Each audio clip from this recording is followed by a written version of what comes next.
मैं फरहान और आप देख रहे इंडियन मीडिया बुक। और आज हमारे साथ हैं डॉक्टर मृणाल, ड्रीम एमबीबीएस से। हम बात करेंगे कि अब्रॉड में एमबीबीएस के एडमिशन कैसे होते हैं, इसके फ़ायदे क्या हैं, नुकसान कितना है और कितना खर्च होता है। डॉक्टर मृणाल साहब, बहुत बहुत शुक्रिया बात करने के लिए। आपका बहुत बहुत शुक्रिया मुझसे बात करने के लिए, मुझे मौका देने के लिए। जी आप तो खैर पुराने मित्र हैं। कैसे हैं आप फरहान जी? पहले शुरुआत इससे करते हैं। जी। तो मृणाल साहब, थोड़ी सी बात जाननी चाहेंगे कि ये जो आपने लोगों के ड्रीम को साकार कर रहे हैं और डॉक्टर बना रहे हैं, ये जो काम कितने दिनों से चल रहा है? ये काम हमने जो शुरू किया था पूरे 8 सालों से। अच्छा। ये 8वां साल है इस साल इस काम को पूरा करते हुए। हम्म। पहले फोकस कहीं और था, किसी और मार्केट में था। हम्म। फोकस समय के साथ किसी और कंट्री पे चेंज हुआ। फिलहाल अभी हम उज्बेकिस्तान और रसिया पे आके अभी होल्ड किए हुए हैं, रुके हुए हैं। तभी हम जो भी सर्विसेज प्रोवाइड कर रहे हैं और एमबीबीएस बनने का सपना पूरा कर रहे हैं, ये उज्बेकिस्तान और रसिया, क्योंकि ये दोनों बेस्ट हमें लगा ऑप्शन, इसलिए हम कर रहे हैं। जी। तो ये बताइए कि बहुत सारे लोगों को एक डाउट होता है कि लोग जब बाहर पढ़ने जाते हैं एमबीबीएस, तो उसकी डिग्री की उतनी वैल्यू नहीं है, अहमियत नहीं है। कहाँ तक इसमें सच्चाई है? डिग्री तो डिग्री होता है। हाँ जी, डिग्री तो डिग्री होता है, वैल्यू तो वैल्यू होता है। एमबीबीएस एक एमबीबीएस है। अब एमबीबीएस इंडिया से है, चाइना से है, अफ्रीका से है, ये कोई नहीं पूछता है। हम्म। और ना ही आपके रजिस्ट्रेशन पे लिखा होता है कि ये चाइना का एमबीबीएस है। जी। तो डॉक्टर जब पढ़ाई, एक सिंपल, मैं जहां तक मैं सोचता हूँ, लोगों को बताता भी हूँ कि education is education. Hmm. College college होता है। शिक्षा में कोई देश की वजह से बदलाव नहीं आता है कि इंडिया का पढ़ाई बहुत अच्छा हो गया, वहां का खराब हो गया, या वहां का अच्छा हो गया, इंडिया का खराब हो गया। एजुकेशन इंटायर वर्ल्ड में जहां भी हो रहा है वो अच्छा ही हो रहा है। और उस एजुकेशन का जो रिजल्ट आता है, आउटपुट आ रहा है, जो भी डिग्री आ रहा है, वो भी एक समान ही होता है। तो ये हम्म। बोलना डिग्री खराब है, ये कोई वही बोल सकता है जो हाईली अनएजुकेटेड है। जी। जो भी एजुकेटेड पर्सन है वो कभी नहीं बोलेगा कि ये डिग्री की वैल्यू खराब है। हम्म। Degree degree. आपको पता नहीं, मैंने इतना साल इन्वेस्ट किया है पढ़ाई करने में, तो वेस्ट कैसे हो सकता है? जी। जियोग्राफिकली हम कहाँ बैठे हैं इससे फर्क नहीं पड़ता है। जियोग्राफिकली हम इंडिया में बैठे हैं कि किसी अदर कंट्री में बैठे हैं, बैठे तो धरती पे ही हैं। हम्म। डिग्री तो वर्ल्ड वाइज रिकॉग्नाइज्ड है, डब्ल्यूएचओ से अप्रूव्ड है, हमारी अपनी गवर्नमेंट से अप्रूव्ड है। हम्म। तो इंटायर वर्ल्ड में हम कहीं काम कर सकते हैं। हमारे यहाँ कहावत है, आपने सुना होगा, पहले सुनने में आता था कि किसी की कोई सीरियस कंडीशन खराब होती थी तो लोग बोलते थे कि विदेश से डॉक्टर बुलाया जा रहा है। हम्म। इस सीरियस कंडीशन है कि अब्रॉड से अच्छे डॉक्टर आ रहे हैं। तो क्या वो अब्रॉड की फिर उनकी डिग्री की वैल्यू कहाँ चली गई थी? हम्म। तो मृणाल साहब, ये बताइए कि आजकल समरकंद बहुत चर्चे में है और हर कोई बात कर रहा है। क्या मामला है, इतना बहुत चर्चे में आ गया सडनली समरकंद? चर्चे में आने के मल्टीपल रीजंस हैं। जी। और हम बिल्कुल भी कोविड, रशिया यूक्रेन वार, इनको भी नजरअंदाज नहीं, ये भी एक मेजर पॉइंट है। क्योंकि जब रशिया यूक्रेन वार हुआ तो सर्टेनली पेरेंट्स के लिए दो ऑप्शंस खत्म हो गए। रसिया खत्म हो गया, मोस्ट ऑफ पीपल के लिए कि थोड़ा एक जो सिक्योरिटी फियर आ गया पेरेंट्स में, जाने वाले तो ये भी जा रहे हैं। यूक्रेन तो खैर फिनिश ही हो गया। तो जी। सबको एक अल्टरनेटिव चाहिए था, एक ऐसा अल्टरनेटिव जहां सब कुछ सस्ता भी हो रहा हो हम्म। और सारे रूल्स को भी फॉलो कर रहा हो। अब बेसिकली देखिए कि एनएमसी हर आए दिन नए नए रूल्स ला रहा है। अभी जो एनएमसी ने रूल्स लाए हैं नया वाला जो गैजेट को लेके, उसका एक लाइन है कि आप जिस भी कंट्री से पढ़ाई कर रहे हैं वहां आपको लाइसेंस मिलना चाहिए। जी। और मेरा मानना है कि उज्बेकिस्तान का ये एक रूल जो है ना, कि अगर आप उज्बेकिस्तान में पढ़ाई करते हैं तो आपकी डिग्री ही आपका लाइसेंस है। ये एक रूल की वजह से उज्बेकिस्तान का डिमांड है। जी। उज्बेकिस्तान में कोई एग्जाम नहीं है लाइसेंस को लेकर। हम्म। कोई एग्जाम, आपने मेडिकल किया आपको लाइसेंस मिला। इतना सिंपल प्रोसेस किसी भी अदर कंट्री में नहीं है। हम्म। तो मेजोरिटी ऑफ पीपल चाहते हैं कि मैं क्यों ऐसी जगह जाऊं जहां मुझे एग्जाम देना पड़े। क्यों ना ऐसी जगह जाऊं जहां मैंने मेडिकल किया और लाइसेंस मिल गया मुझे। हम्म। एक मेजर पार्ट ये भी हो गया। दूसरी मेजर पार्ट हो गई कि भाई इंडियन फैकल्टीज वहां मिल रहे हैं। अच्छा। जिस यूनिवर्सिटी में पढ़ने जा रहे हैं वहाँ इंडियन फैकल्टीज मिल रहे हैं। और हम्म। उन्होंने हमें इतना फ्रीडम दिया है एज ए कंपनी कि इंडियन मेस बना लो, इंडिया से कुक ले आओ, अपने एम्प्लॉइज को ले आओ। तो एक पूरा सिस्टम बनके तैयार हो गया है, जो हम्म। सिस्टम बना ही है इंडियन लोगों का केयर करने के लिए, हम्म। इंडियन लोगों का देखभाल करने के लिए। तो जाहिर सी बात है, पेरेंट को क्या चाहिए? बच्चे की सेफ्टी चाहिए, गुड एजुकेशन चाहिए और सस्ता चाहिए। जब तीनों एक जगह मिल रहा हो, रूल्स फॉलो हो रहा हो, तो डिमांड में तो आना ही था, आज नहीं तो कल। हाँ, तो इकोनॉमिकल भी हो गया, पढ़ाई अच्छी हो गई है, खाने की सुविधा अगर बेहतर है तो उसके वजह से ये डिमांड ज़्यादा हो गया है। बहुत ज्यादा। जी, तो ये सब बहुत ज्यादा। ये क्या ये इसके जो डिमांड है, कब तक सीट फुल हो जाते हैं, लोगों को कब तक एडमिशन करा लेना चाहिए? कुछ लिमिट भी है वहाँ की, जितना चाहे उतना हो जाता है? लिमिट तो खैर हर जगह होता है। जी। अब्रॉड में हर यूनिवर्सिटी का अपना एक इंटरनल माइंडसेट होता है जी। लिमिट लगाने का। समरकंद की सबसे अच्छी बात है कि ये यूनिवर्सिटी है। अब हम्म। देखिए इसके नाम में है, 2022 में ही यूनिवर्सिटी बनी। मतलब पहले तो ये भी वही थी, समरकंद स्टेट मेडिकल इंस्टीट्यूट ही था। हम्म। यूनिवर्सिटी बनने का मतलब ये हुआ कि अब इसके पास इस चीज की लिमिट नहीं है कि कितनी डिग्री दे सकती है। हम्म।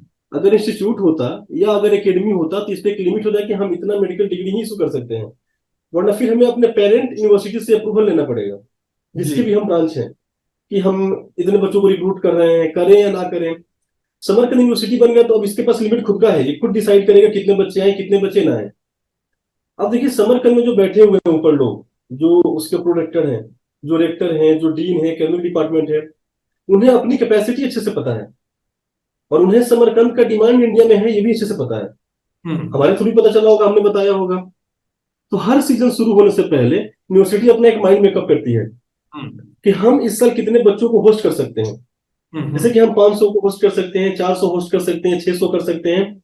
जितना भी होस्ट कर सकती है उनके लिए होस्ट अरेंजमेंट करेगी। फिर अपना स्केड्यूल देखेगा कि हम इतने फैकल्टी प्रोवाइड कर सकते हैं कि नहीं कर सकते हैं। तो क्वालिटी कॉम्प्रोमाइज तो हो ही नहीं सकता है नंबर ऑफ स्टूडेंट से। वो पहले अपना होमवर्क कंप्लीट करते हैं पूरा, फिर जितना प्रिपेयर होता है उतने सीट्स हमें बांट दिए जाते हैं। जो जो भी कंपनियां काम कर रही हैं, तुम इतने सीट्स ले आओ, तुम इतने ले आओ, तुम इतने ले आओ। हम्म। हमारे पास इस साल 200 सीट्स हैं। जी। हमारे पास ड्रीम यूएस के पास 200 सीट्स है, इसमें से 100 सीट्स मैं खुद कर रहा हूँ। जी। मैंने अनाउंस भी किया था पहले कि 100 सीट्स तो मैं खुद करूंगा। हम्म। 100 सीट्स तो हमसे जुड़े हुए जो लोग हैं, जो हमारे पार्टनर्स हैं, जो हमारी अपनी अलग ऑफिस से अदर स्टेट्स में, वो फिल कर देती हैं। तो हमारे लिए लिमिट है 200 सीट्स की। बाकी अलग अलग कंपनियों को अपना सीट एलोकेशन सबको मिल रखा है, आप इतना करो, आप इतना करो। जी। तो तो ये इससे क्वेश्चन निकलता है कि नंबर ऑफ स्टूडेंट से क्वालिटी कॉम्प्रोमाइज हो जाता है, ये मैंने भी बताया नहीं हो सकता है। हम्म। पहले कॉलेज अपना होमवर्क कंप्लीट करता है कि मैं क्या इसके लिए कैपेबल हूँ, तैयार हूँ, उसके बाद जाके बच्चों को बुलाता है या सीट समय देता है।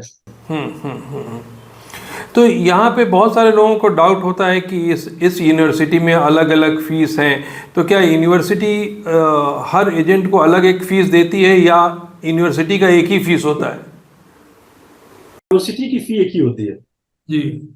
फी कभी अलग अलग नहीं होता है। अब ये हो गया मार्केट मैनिपुलेशन। और हम्म। ये कोई खराब चीज नहीं है, एक मार्केटिंग एक टूल है। जैसे पॉलिटिशियन पॉलिटिकल पार्टीज का भी टूल किट होता है कि इस साल हम इस एजेंडे को फॉलो करेंगे। तो ये हर कंपनियों का अपना टूल किट होता है।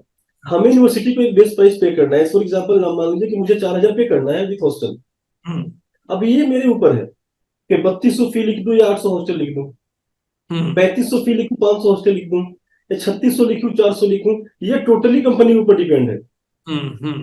सारी कंपनी अगर एक ही लिखेंगी तो मार्केटिंग इश्यूज आएंगे। तो अगर आपने मान लीजिए जैसे कि 36 और 400 लिखा, तो मैं कोशिश करूंगा कि मैं 35 500 लिखूं, हम्म। ताकि जब कोई पेरेंट मेरे पास आए तो मैं ये समझा पाऊं उनको कि देखो मेरे तो 35 है। हम्म। या मैं कोशिश करूंगा कि उससे भी कम लिखूं, कहीं इधर उधर से तोड़ के लिखूं, ताकि मैं कल को उनको समझा पाऊं देखो यार वो तो 36 था ना, मेरा तो 32 है, मेरा 34 है, मेरा 35 है। कुछ नहीं है। हर पेरेंट को ये होना चाहिए कि हमेशा ओवरऑल अमाउंट को ऐड करें, टोटल कितना बन रहा है ट्यूशन हॉस्टल। बिनल साहब, एक चीज, डेफिनेटली। जी, एक चीज़ पूछना चाहूँगा कि आपने रिसेंटली पढ़ा होगा कि जो इंडिया में लोग एमबीबीएस कर रहे हैं, कि पहले कोई लिमिट नहीं था कि आप 10 साल में, 12 साल में, 15 साल में, जितना साल में चाहे आप क्लियर कर लें। अब लेकिन गवर्नमेंट ने एक कैप लगाया है कि आपको एमबीबीएस 9 साल के अंदर कर लें। अगर आप 9 साल के अंदर करते हैं तो मतलब आपके अंदर काबिलियत है, अगर 9 साल के अंदर नहीं करते हैं तो डॉक्टर बनने का फ़ायदा नहीं है। क्या ऐसा कोई रूल्स रेगुलेशन बाहर में है? अब्रॉड की कॉलेजों में नहीं है। जी। उनके कॉलेजेस के इंटरनल रूल्स में नहीं है। अगर आपको बैक लगता है, आप कंप्लीट क्रेडिट्स आपको नहीं गेन कर पाते हैं, तो हम्म। आपको जो सेमेस्टर बैक लगना है वो लगेगा ही लगेगा। और आप जब तक क्लियर नहीं कर पाएंगे तब तक बैक लगेगा। वो हम्म। डिग्री आपको तभी इशू करेंगे जब तक आपकी पूरी एकेडमिक्स, पूरा क्रेडिट और सबका कंप्लीट हो चुका हो, आप हम्म। सारे एग्जाम्स क्लियर कर लिए वहां। अब 10 साल में करो, 12 साल में करो, 14 साल में करो, उन्हें फर्क नहीं पड़ता है। आपका हम्म। एकेडमिक उनका एजुकेशन पैटर्न ही अलग है। हम्म। हम फॉलो करते हैं हर 100 मार्किंग ब्रिटेन का, वो फॉलो करते हैं यूएस का एजुकेशन सिस्टम।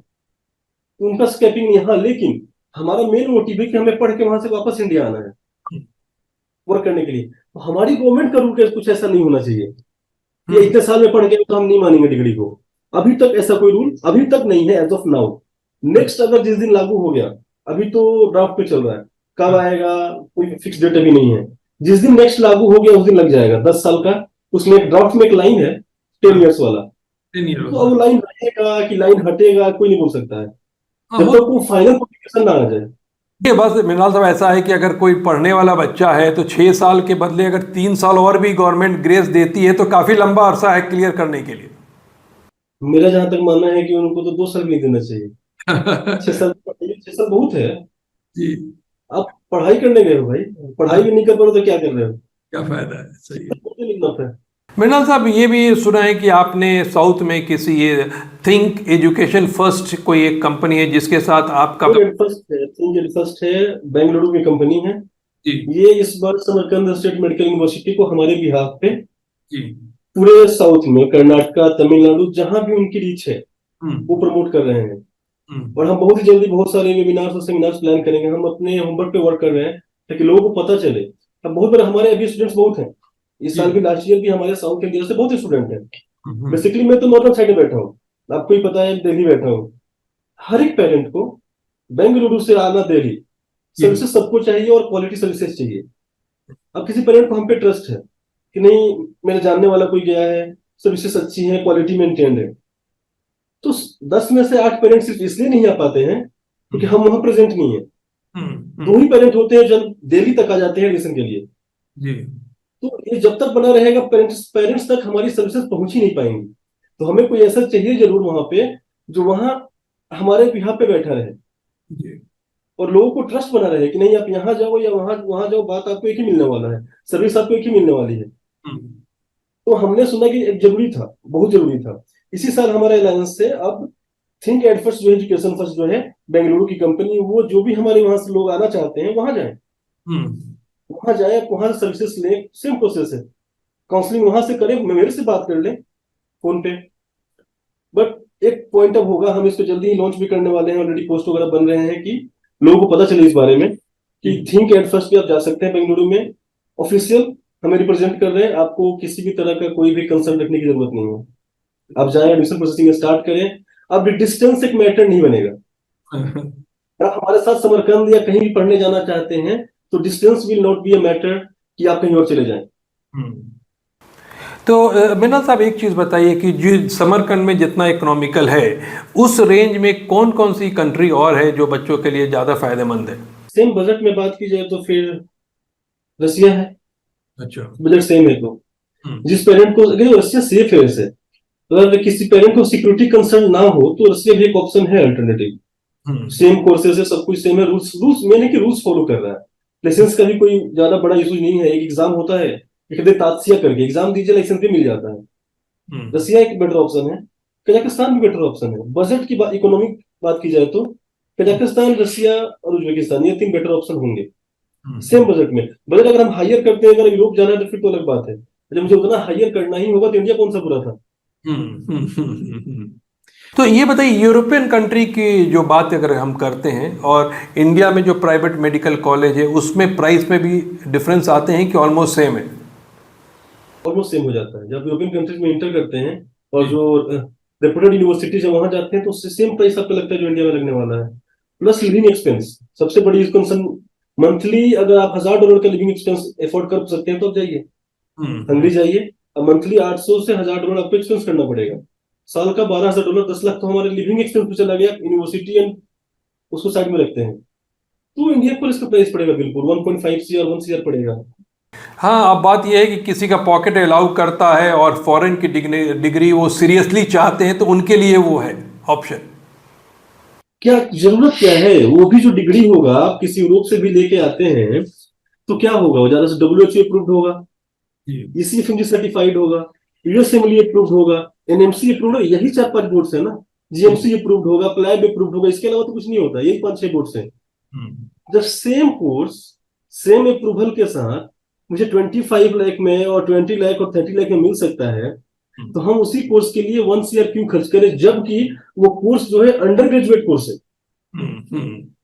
यूजी कोर्स है, PG नहीं है, पोस्ट ग्रेजुएट नहीं है।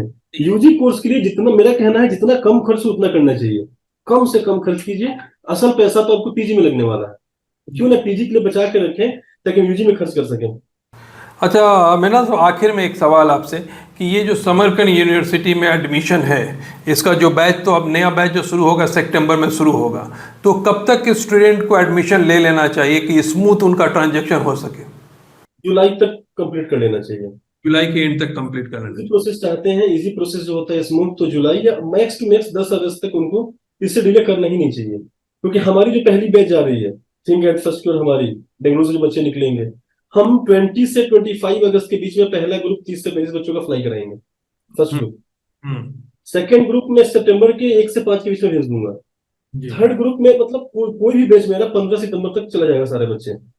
तो कोशिश ये बच्चों का होना चाहिए कि हम फर्स्ट ग्रुप में ही चले जाए, जाके सेटल इन हो जाए, समर कैंप को इन्वायरमेंट को समझ लें, लेकिन जब क्लासेस स्टार्ट हो तो हम ऑलरेडी वेल सेटल्ड हो वहां पे। जी। तो एक 10 दिन पहले जाने से फायदा हो जाता है। बिल्कुल फायदा होता है, आप जगह को जान जाते हैं, आप रूट्स जान जाते हैं, थोड़ा मोड़ा भाषा जान जाते हैं, और जो एक होम सिकनेस होता है इससे बाहर निकल चुके होते हैं। जी जी सही है। और एक दोस्त एक इन्वायरमेंट बन जाता है पूरा, प्रॉपर रूम में क्लास आना है जाना है। पहले जाने का फायदा भी होता है कि ग्रुप लोकेशन जो होता है, रूम्स जो होते हैं, जैसे देखिए कि हमारे हॉस्टल में डबल शेयरिंग भी है, ट्रिपल शेयरिंग भी है, जी। बोले को 4 शेयरिंग भी है। हमारे हॉस्टल में बंक बेड नहीं है, ऊपर ऊपर वाला नहीं है, हमारे हॉस्टल में जो बेड से वो नीचे वाला है। बंक बेड लगाते तो शायद ज्यादा बच्चे आ जाते हैं। अब देखिए कि अब सारे रूम्स हमारे ही हैं, भरना सब रूम हमें ही है, और सारे बच्चे को डबल शेयरिंग ही चाहिए, कैसे पॉसिबल है? तो हम क्या करते हैं कि बराबर ही होता है, लोग 5 डबल शेयरिंग 5 ट्रिपल शेयरिंग, जिसको जो मिल जाए।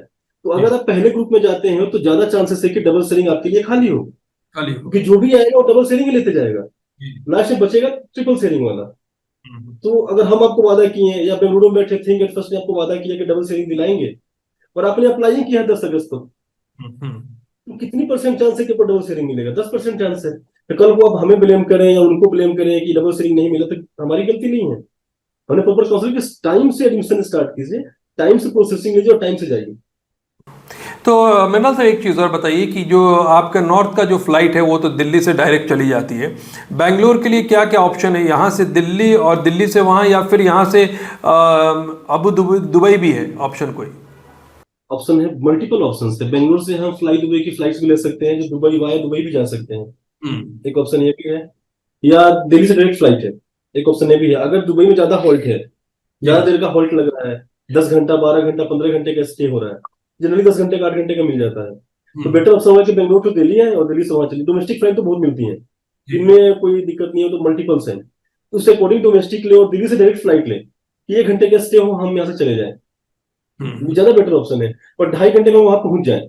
अब हम दुबई जाएं फिर दुबई से ट्रेवलिंग करें तो एक हैप्टिक हो जाता है, 2 फ्लाइट्स लेना, वेट करना। इससे बेहतर है कि इंडिया के अंदर ट्रेवल कर ले। हाँ, और दिल्ली फिर यहाँ जाए, से डायरेक्ट दिल्ली से डायरेक्ट निकल जाए। जी जी। एक और, तो लेकिन एक और ऑप्शन होगा, जो दिल्ली से डायरेक्ट फ्लाइट जाएगी, ये ताशकंद जाती है, हाँ। वहां से हम बस अरेंज करते हैं। लेकिन दुबई से सीधे समरकंद भी जाती है। अच्छा। बच्चा अगर बेंगलुरु से जाता है तो बेंगलुरु से दुबई, दुबई टू समरकंद सीधे, हमें समरकंद। बस अरेंज नहीं करना पड़ेगा। तो फायदा। तो मृणाल साहब बहुत बहुत शुक्रिया बात करने के लिए, डिटेल देने के लिए। Thank you so much. आपका बहुत बहुत शुक्रिया, थैंक यू।